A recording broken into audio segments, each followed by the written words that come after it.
265 വർഷത്തെ ചരിത്രം പേറുന്ന സ്ഥലമാണ് കുമ്പനാട്.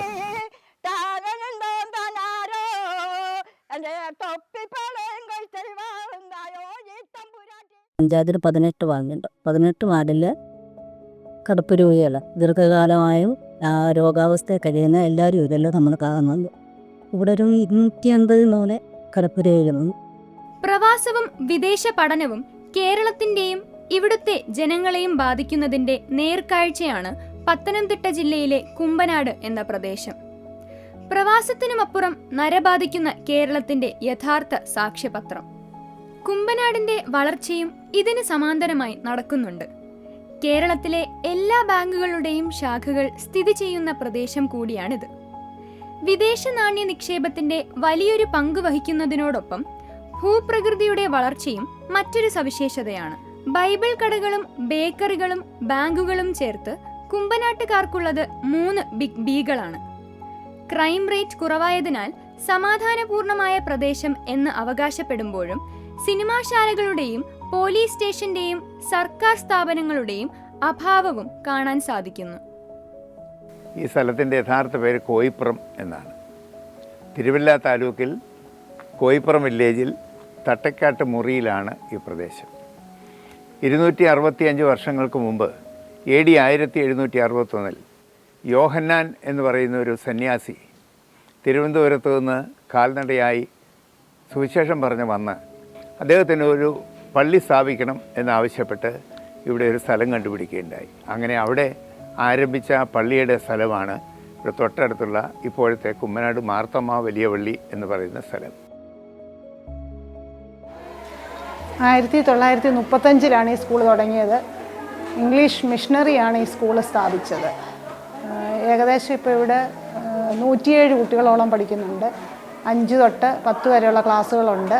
ഇവിടെ കുട്ടികൾ കുറവുമാണ്. നമ്മുടെ ഇവിടെ എൻ്റെ ഈ വാർഡെന്ന് വെച്ചാൽ 350 വീടേ ഉള്ളായിരുന്നു. ഇപ്പോൾ ഒരു 10-15 വീടും കൂടെ കയറിയിട്ടുണ്ട്. അങ്ങനെ 15 വാർഡായി. ഇത് 16. ഇതൊരു ചെറിയ വാർഡാണ്. കുമ്പനാട് ചരിത്രം എന്ന് വെച്ചാൽ ഈ കുമ്പനാട്ടുള്ള എല്ലാവരും ഇവിടെ പഠിച്ചവരാണ് പഴയ. പിന്നെ എല്ലാവരും ഇവിടെ കുമ്പനാട്ടാണ് ഏറ്റവും കൂടുതൽ പേര് വെളിയിൽ പോയിരിക്കുന്നത്. അതുകൊണ്ട് ഓരോ വർഷം കഴിയുന്നവരും ഇവിടെ ആൾക്കാരുടെ എണ്ണം കുറവായതുകൊണ്ട് കുട്ടികളുടെ എണ്ണവും കുറഞ്ഞു വരുന്നുണ്ട്. പിന്നെ മറ്റേ CBSE ICSE സ്കൂളുകൾ കൂടുതൽ വിടുന്നത് കൊണ്ടും ഇവിടെ കുട്ടികളുടെ എണ്ണം കുറഞ്ഞിട്ടുണ്ട്. നേരത്തെ വെച്ചാൽ വേറെ അധികം സ്കൂളുകളൊന്നും ഇല്ലാഞ്ഞപ്പോൾ 1000-1200 കുട്ടികൾ വരെ പഠിച്ച സ്കൂളായത്. അപ്പോൾ കൂടുതൽ കുട്ടികളുണ്ട്, കൂടുതൽ ഡിവിഷനുണ്ട്, കൂടുതൽ സ്റ്റാഫുണ്ട്. അപ്പോൾ എല്ലാം ഓരോ ഡിവിഷനായിട്ട് മാറിയിരിക്കുന്നു.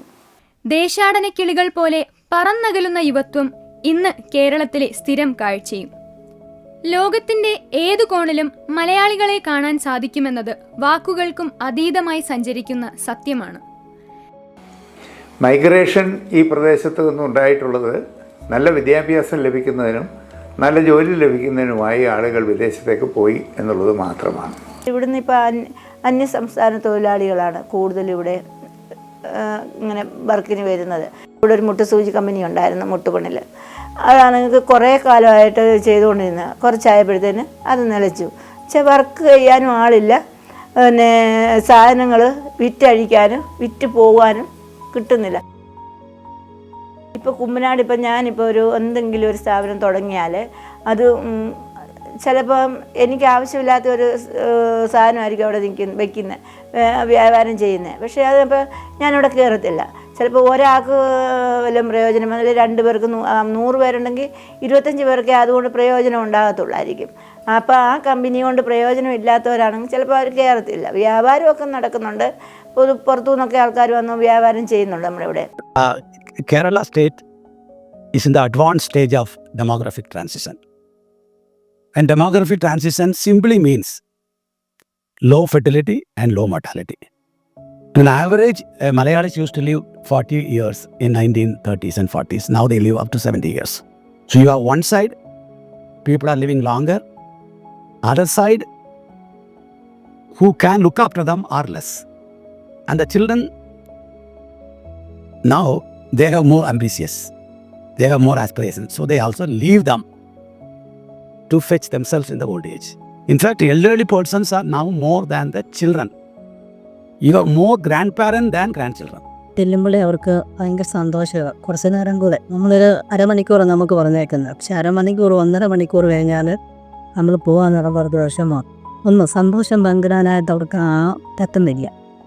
അറിവുകാരെന്നെല്ലാം അവരെ നാട് ചുവരുകൾക്കുള്ളിൽ ഒതുക്കി ജീവിക്കുക. വാർദ്ധക്യം ഇവിടെ ചോദ്യചിഹ്നമാവുന്നു.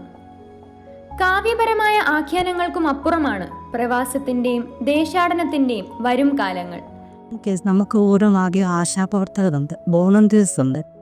അപ്പോൾ നമുക്ക് പറയുകയാണെങ്കിൽ 13-ാം വാർഡിൽ പേസ്റ്റേക്ക് താമസിക്കുകയാണ്. അപ്പോൾ അവർക്കൊരു വോളണ്ടിയർ ഉണ്ടാകും. അപ്പോൾ അവർക്ക് കുറേ കടപ്പുരോഗിയായിപ്പോയി. ശരിക്കും നേരത്തെ ഒന്ന് തിരിക്കുമായിരുന്നു, പൂർണ്ണമായിട്ടും അങ്ങോട്ടും ഇങ്ങോട്ടും തിരിയാൻ വയ്യാത്തവർക്ക്. അപ്പോൾ ഒരു വോളണ്ടിയറിനെ നോക്കാൻ ഏൽപ്പിച്ചായിരുന്നു. അപ്പോൾ അവർ നോക്കിയപ്പം ദേവം ഒന്ന് ഞങ്ങളെല്ലാം ചെന്ന് നോക്കുമ്പോൾ ശരീരം ഒന്നും കൊട്ടുന്നില്ല. ഒരു ദിവസം ചെന്ന് ഭയങ്കര സ്മെല്ല് എന്തോ നോക്കിയപ്പോൾ വോളണ്ടിയേഴ്സ് ഒളിച്ച് ഇറങ്ങാൻ തലയ്ക്കകത്ത് പോയി. എന്നാൽ 2024 ആദ്യ ഭാഗത്ത് BBC-യുടെ ഒരു റിപ്പോർട്ട് വരികയും ഈ പ്രദേശം പല വീടുകളും അടഞ്ഞു കിടക്കുന്നു, അവിടെയെങ്ങും ആളിൽ താമസമില്ല എന്ന തരത്തിൽ ഈ പ്രദേശത്തെപ്പറ്റി ഒരു റിപ്പോർട്ട് വരികയുണ്ടായി. ആ റിപ്പോർട്ട് മനഃപൂർവ്വമായി ഉണ്ടാക്കിയതാണ് എന്നതാണ് ഞങ്ങൾ കണ്ടുപിടിച്ച കാര്യം. ദി ന്യൂസ് ആൻഡ് എക്സ്പ്രസിൽ ഇതേ വാർത്ത തന്നെ ഗോസ്റ്റ് ഹൗസ് ഓഫ് കേരള എന്ന തരത്തിൽ ഈ കുമ്മനാടിനെ പറ്റി ചിത്രീകരിക്കുകയുണ്ടായി. അങ്ങനെ ഒരു ചിത്രീകരണം ഉണ്ടായത് ഇത് ഈ സ്ഥലത്തിൻ്റെ വില അമിതമായി വർദ്ധിച്ചു കഴിഞ്ഞപ്പോൾ ഭൂമാഫിയായിക്ക് ഈ വസ്തുക്കൾ വാങ്ങിക്കാനും വിറ്റ് ലാഭം ഉണ്ടാക്കാനും കഴിയാതെ വന്നപ്പോഴാണ് ഈ പ്രദേശത്ത് ഇങ്ങനെ ഒരു വാർത്ത വരുത്തുകയും സ്ഥലത്തിൻ്റെ വില ഇടിക്കാൻ വേണ്ടി ശ്രമിക്കുകയും ചെയ്തത്. Migration has economic impact. That's what they are talking about. We have a good house. Our children are doing well. We have bands, we have good roads, we have good hospital. Like these are economics. But what we are talking is the social cost of migration. Both are different. These are emotional well-being. What is happening in South Kerala is you have a material well-being. That is where we have to look at it. How we can moderate between economic cost and social matching. That matching is not happening. We have this very high economics, social very low. അന്യമായ ഓരോ വാതിലിലും തട്ടിയേ മനുഷ്യൻ സ്വന്തം വാതിലിലെത്തൂ. ബാഹ്യലോകങ്ങളിലൂടെ അലയാതെ ഉള്ളിലെ ആ ദൈവാലയം ആർക്കും കണ്ടെത്താനാവില്ല. അത് സ്വന്തം അസ്തിത്വത്തിന്റെ ഓർമ്മപ്പെടുത്തൽ കൂടിയാണ്. Money they take loans, 20 lakhs, 25 lakhs. Some of them are doing part-time work in very low-level activities. Then they wanted to make more money to pay back loan. In the process, they have not completed their education at all. They went to UK to study master, but they have not completed masters. They are coming back without masters. Hey, when you are going to study, you have to study. You are not going to work. So they are spilling the, what I call them, the low-skilled jobs in America, Canada, Australia is now managed by Kerala students. Agents in Kerala are selling dreams to the young minds. The dreams are being sold. That's why I call them failed dreamers.